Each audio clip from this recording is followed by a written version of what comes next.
bani. Astăzi o să facem buncăr secret. Vreți să ziceți cum?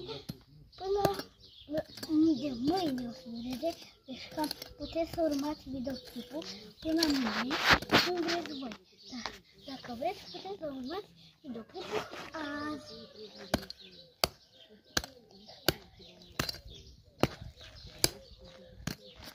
Și o să ne luăm promisiunii, un buncăr secret, dar nu e secret, adică ne facem și noi cam data, pentru că cineva o să ne caute și în 700 de minute trebuie să ne ascundem în buncăr. Întrebați cum? Păi, așa. Deci, uite, noi când o să terminăm buncărul, serverul o să fie puțin închis și cam trebuie să căutați celălalt videoclip și după aia îi caută cineva și după bang bang. Și dacă ne prinde trebuie să-i dăm 100 de euro. Stai așa, nu mai vorbi. Nu mai vorbi, scot bani. Și vă întrebați cum. Deci colegul meu are niște bani și mai avem niște încă bani și mai facem așa.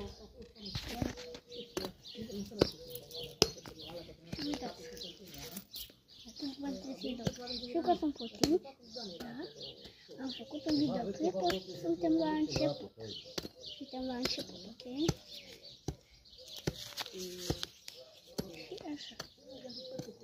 Sunt cam doi, știu. Și eu sunt cameramanul meu, e prietenul meu Mihai. Știu că mai tare. E prietenul meu Mihai, cameramanul și știu, suntem la țară, că țara e cea mai bună ocazie. Are nisip, are tot ce vrei și dacă nu aveai